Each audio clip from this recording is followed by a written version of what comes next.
Every time, and we're gonna go with it. Yo, we live. Yo, man, right here, the Shakim and Elvin. We You live know right what? here, man.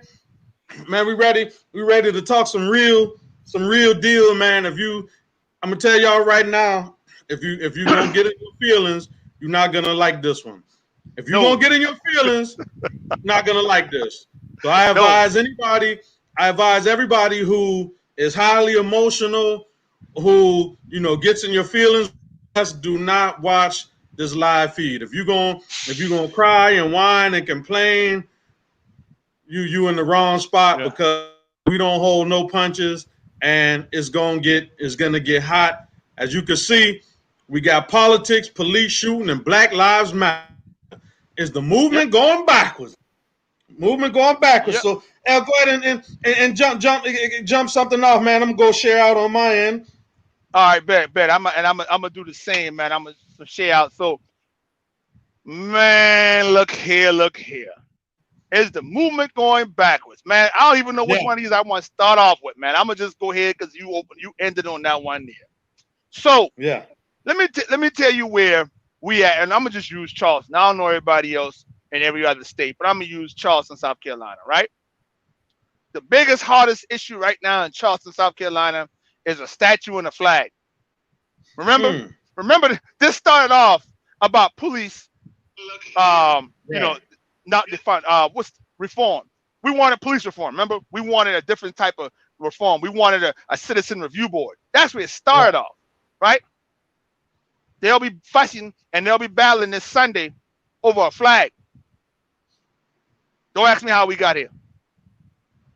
We lost George Floyd, and then all of a sudden they removed the John C. Calhoun, and we celebrated like we won something. Okay. Let me ask you this question, right? Let me ask you this question. So knowing that a lot of people talk about the history of how the statues were erected. They were erected as a means of intimidation in a lot of instances. So, do you feel that it's totally backwards in having the statue removed? Is there no validity in what's going on? Like, is there no So validity at all? so yeah, yes, there's some validity, but it's the timing because that wasn't the argument. We weren't fussing about the statue. I was pounding on your door and we was banging and we was screaming and we was telling you we want police reform. That's what the whole conversation started off. Right. All of a sudden, now we're talking about the statue. But we were talking about that statue years ago. That's not the important issue, you know. And again, like I said, it has gotten to the point now where it has gone totally left, totally. You know, I saw the review. They said about 93% of the Black Lives Matter stay peaceful, and that's great.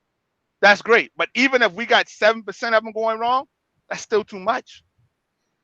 That's still too much. So are we okay now? Because only 7% of the rallies go bad.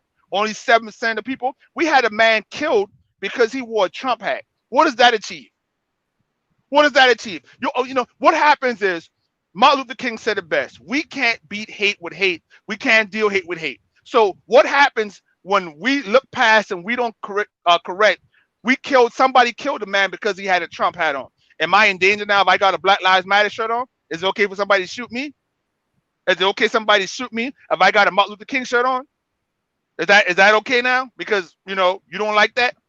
You see what I'm saying? What has to happen is this, brother. This is what we need to get back to. My Okay. biggest thing is we got to understand how the First Amendment right works. And under the First Amendment right, people don't have to like the same things. I don't care about the flag neither. I don't care about the statue. I don't care about the flag. But I do understand how the First Amendment rights work. Under the First Amendment right, if someone wants to get out their bed on a Sunday morning and they want to stand downtown and they want to hold that flag, and as long as they're peaceful, oh well, that's their right. Oh well, who cares? We don't get to say, well, we don't like your flag. We consider it to be hateful. So we want you to stop doing it. Because what happens is the next thing they come to us and they say, well, Elvin, I don't like your flag neither. I consider it hateful. I want you to take it down. When does it stop? You understand what I'm saying? Where we going at? And the reason why I don't like it coming up now is because that's not where we were. We weren't at when this didn't start off and this didn't get explode the way it did because we were asking about a statue and a flag. We were distracted and sidetracked. We were talking about police reform. Did we ever get to police reform? No. Are we still talking about it? Rare, Think about two simple questions. Level. Exactly. Two simple questions. Did we get our police reform? No. Are we still talking about it? No. Very few of us are still talking about it. Okay. So let me. I'm going to talk about a subject, right? That's kind of touchy. And you know me, man. I'm always big on not only holding, the police accountable, but holding ourselves accountable too. I think there has to be a balance, right? Because Elvin, he's coming back. I believe there has to be a balance. Start talking about accountability because we want to hold our police accountable, of course. When do we hold our children accountable? When do we hold our husbands and daughters accountable? When does the community start holding ourselves accountable? Right. So when you start looking at accountability, right? So I was talking about accountability, and we hold officers officers accountable. Absolutely. I am in favor of that 1,000%. When do we hold our community accountable? When do we hold our sons accountable? When do we hold our daughters accountable? When does the community come together and say, you know what, we're going to balance out this equation because any approach that's too one-sided is never going to yield the results that we have. Now, let's look at the Jacob Blake situation. When I looked at it, right, the first thing I thought about was, damn, there goes somebody else fighting with the police. Again, even though you could say, you know what, man, dude shouldn't have got shot 7 times in the back. But at what point do we say, listen, you should know by now that when you start all out fighting with the police, trying to grab somebody's weapon or whatever the case may be, you have to understand that you putting yourself at risk. You mean to tell me that man did not know that his actions like that could cause a problem? See, the problem is, Skim, like you said, is accountability. He knew, but it's what he was running from that made the risk for him. He knew he had charges. He knew he had warrants. And that's just to go to show you about accountability. His story and his truth was so messed up. They lied about everything that day about him, why he got arrested. Remember, his story started off with he was seeing a fight and he was breaking it up. They made up a whole story to cover up. This man had sexual assault charges. See, he knew this. They knew this. This man, he raped the woman, sexually assaulted a woman while her 6-year-old child was in bed next to her. He had charges. So he wasn't fighting for the police because he was a black activist out here and he wanted to, make a stance and he didn't feel he did anything wrong. That's not why he was running. He was running because like all of them do, all those who beat on women, boy, when it's time to face the music, they scared and they try to run. That is why. But see, like you said, this goes back to accountability. They don't even talk about that story, And the sad thing about it, Keem, is where we'll get the backlash because we come out and we tell people, hey, we have to be accountable for our actions too. I watched a video the other night where a guy got pulled over for running a stop sign, right? Cop pulled him over. He asked the cop, why you pulled me? The cop asked him for his license. Cop asked him a bunch of times, hey, man, just give me your license, man. Told him, it's against the law for you to resist giving me your license. You have to give me your license. This man refused to give the cop his license, right? So you know how that ended. At the end, they end up breaking his window, snatch him out the car in front of his kids and all that, right? Now they got a protest for him. Now, I'm confused. Your girl was in the car. Your children was in the car. All you had to do was give them your ID.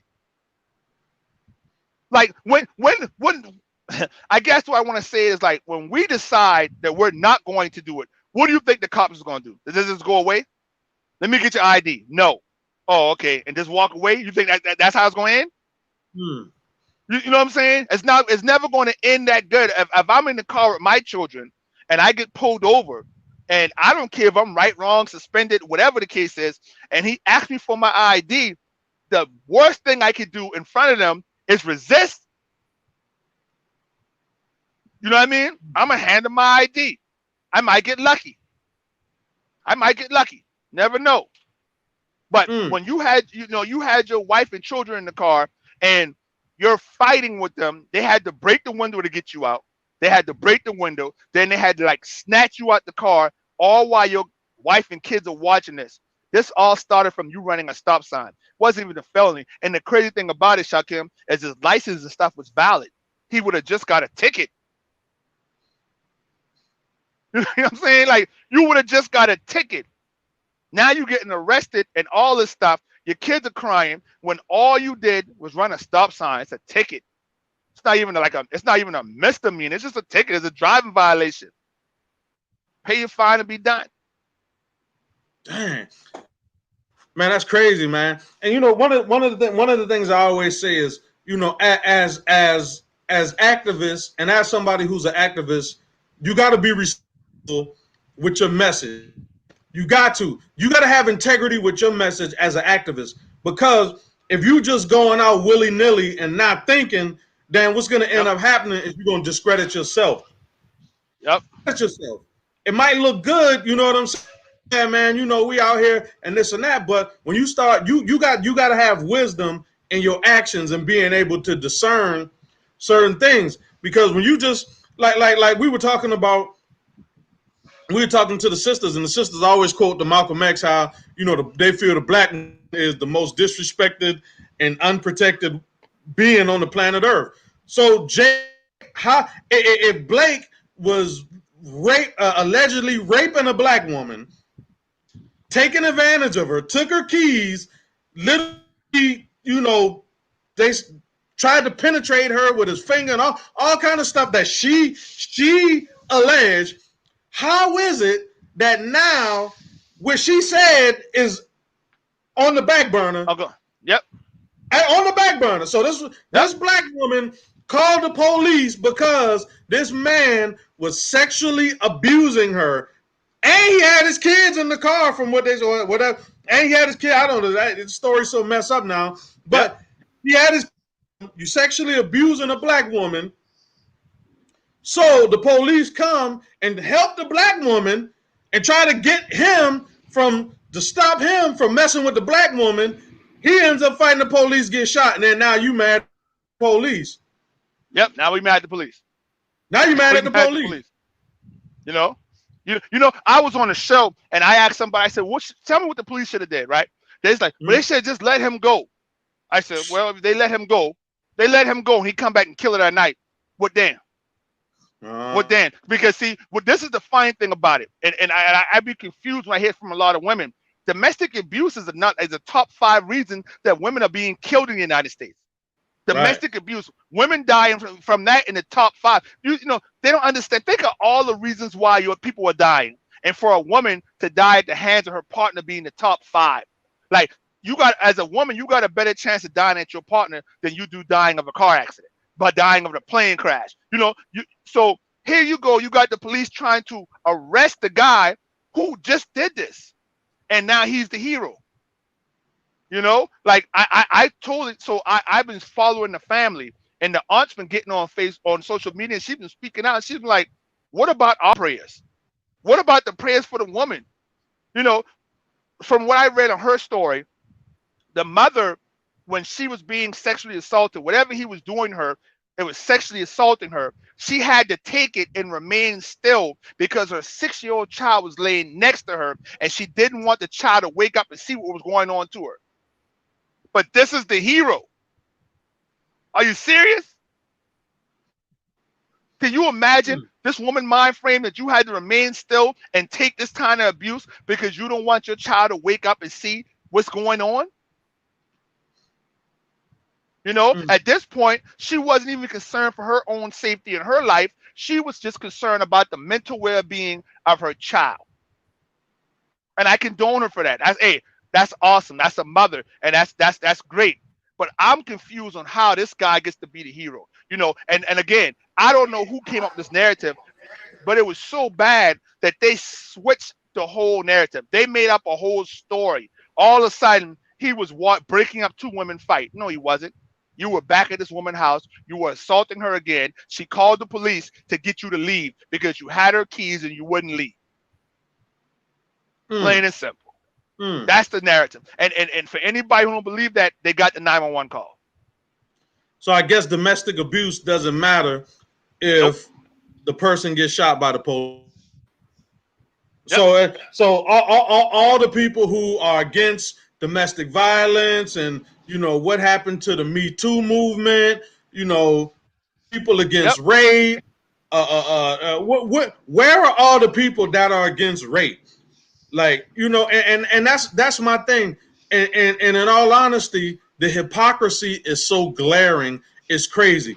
Breonna Taylor, we know, did not deserve to die. You can't compare Breonna Taylor to Jacob. You can't compare George Floyd to Blake. George Floyd was not at all. You can't compare these. You can't compare Ahmaud Arbery to Jacob Blake. These are totally different. Exactly. You can't even compare Walter Scott. You can't. Nope. These are totally different scenarios. Not at all. I see somebody trying to compare the kid Tamir Rice to this. That kid was on the park. That is not close. Like you are reaching and trying so hard to make a situation that it had nothing to do with each other. You know? And like I said, you know what, and I just want to piggyback on what you said. I'm gonna be hot for a second. But just to let you know the biggest sign on how these are compared, because on Tamir Rice, on Breonna Taylor, on George Floyd, on Arbery, we didn't have to lie on their story on what happened to them. We didn't have to lie. On Jacob, we had to make up a whole lie on his whole story to tell people. We were able to tell Ahmaud he was jogging. We was able to tell people Breonna was in bed.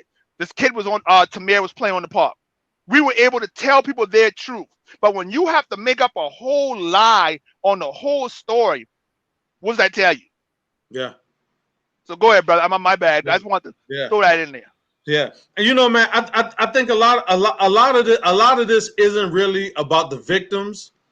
It's about people being able to push an agenda, and I think that's why people are so willing to overlook the fact that a black woman was being raped, because their overall agenda is not the overall wealth and health of the black community and how we should, you know, that issue of rape in the black community is not as important to the liberals as a police shooting. They're more concerned about police shooting than a black woman being stalked, harassed, and called because a predator was in her house trying to rape her and basically do whatever. That just shows me they don't care. They didn't care. They don't care about that woman. They just wanted to get the police. That's it. Hey, how much money they raised for her? How much money they raised for her and her children? See, remember, did they forget that she was the victim? They forgot. You know what I'm saying? The woman's the victim. She was the victim. And listen now, and you know, before anybody tried to go left with it, this woman immediately the next day went to the police station and made a report. So I don't want to hear you know, she didn't say nothing, none of that stuff. She went to the police station the next day and made a sexual report of what happened to her. So, you know, she'd already been a subject of domestic abuse.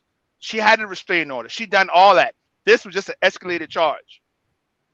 So, hey, but again, we're not talking about her. She's not, you know, no one. Hey, I guarantee you, people don't even know her name. Yeah. Why they ain't screaming say her name? Why they ain't screaming say her name? Where's the Me Too movement for her? Where are they? None. Oh, okay. None. You know, ain't no Me Too movement. You know, and like, go ahead.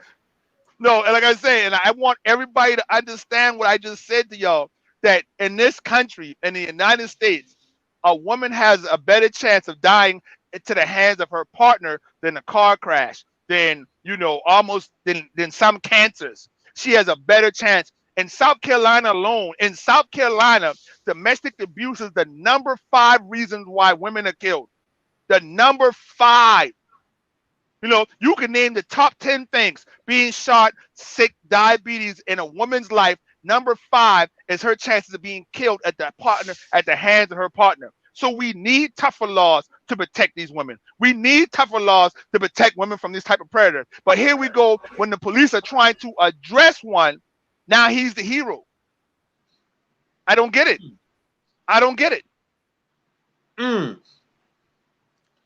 Man, that's crazy, man. And that just goes to show that, if we don't have these type of tough conversations, then we're gonna continue getting no results.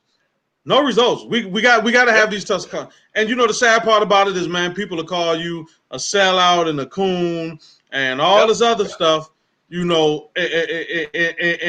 and all we're doing is just stating a simple fact that a black woman was sexually assaulted and done wrong, and nobody has her in mind, and nobody. I mean, this dude raised almost $1 million. Yep. Imagine a woman, because everybody empathizes with the woman.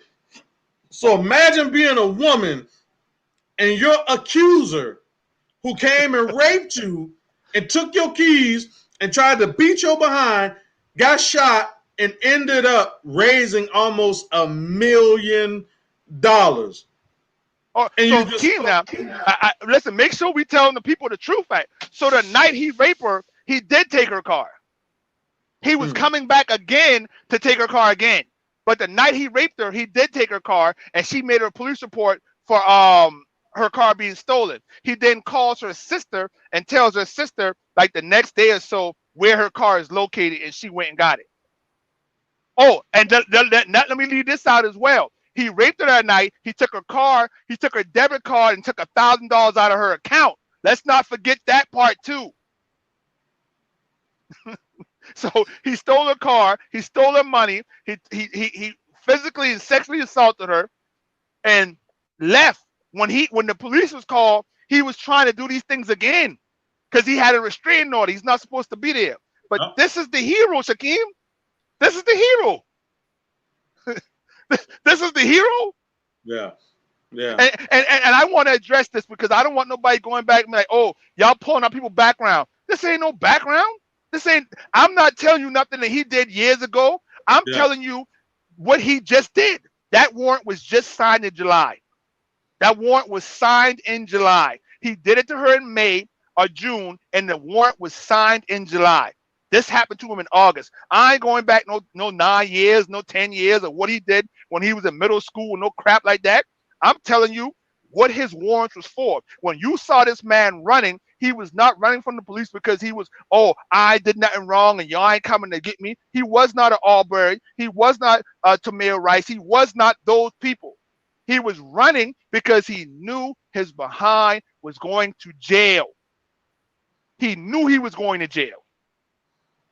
He was caught. First of all, of anything, he was already breaking in a restraining order that he wasn't supposed to be at her house, and they caught him at her house. Come on. But this is the hero? Just think about that when I say this to you again, that in South Carolina, the number 5 leading cause for women dying is domestic violence. That's let that sit there for a minute. What? Yeah, it's definitely out here, man, that it is really not in total favor of our community and helping our communities grow and thrive. And when the movement gets hijacked, things like this are able to take precedence because the people who are screaming and yelling, they don't care about the black community. They don't care. They just gotta beef. They just gotta beef with the police. Yep. The police. I ain't saying you wrong.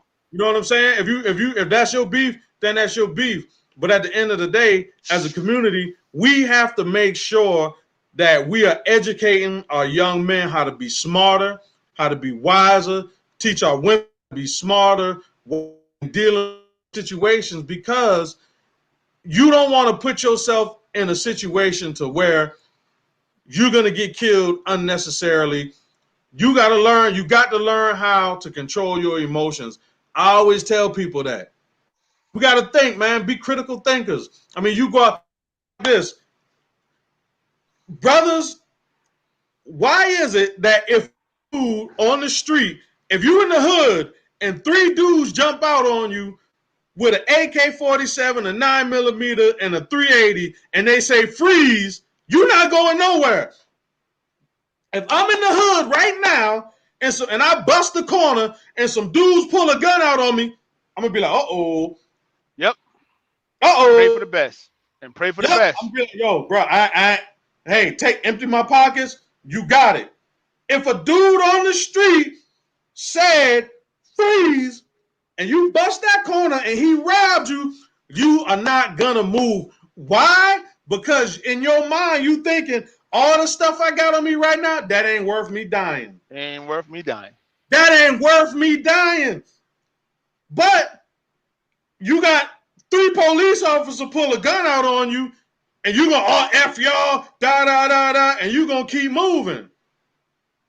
Why is that? The dude on the street pull a gun out on you, you like, yo, uh-oh. Yep. Don't move. Let me tell you what they did with this Jacob move. This goes back to the very first thing you said, right? The movement has been hijacked. The Black Lives Matter movement has been hijacked because this was not a case. This was just something for them to push the hate agenda. That was it. This is it. And those who are doing it, they laughing at us behind it. They're doing it. I read where all the protesters, all the looters and stuff who were in Wisconsin and Kinston, Wisconsin, they weren't even from that area. They came there just to destroy.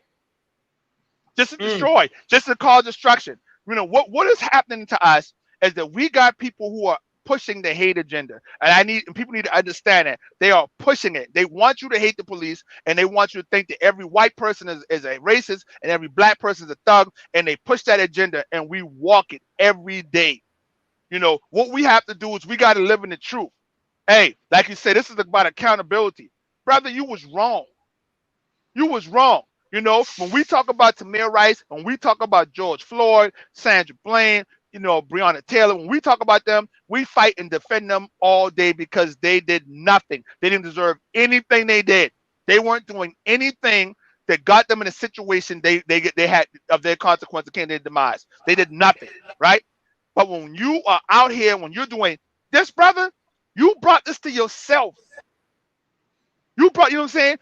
Guess what? Guess how all this whole day could have been avoided? First, he could have never raped her and did anything like that. That would have been the first thing. But second, you just ain't had to go back to her house. Yep. You just had to go back to her house. You already knew that you had a restraining order against you. He's looking for trouble, man. He's looking for trouble. Yeah. So what people? So my question is this: would y'all rather us been saying, and I'm gonna make up her name, yes, I'm just making up the name. Would y'all rather everybody saying R.I.P. Marie, you know, another sister gone for domestic violence? Is that what y'all rather happen? Is that what y'all rather? Is that what we supposed to? Is that the better outcome of this? Guess what? This young mother of 3 kids is still alive. This young mother of 3 kids is still alive to take care of her 3 kids. Would y'all rather have been different? Because Shakim, you and I know how many candle vigils have we been to where we're watching a young mother of kids buried. Children are motherless.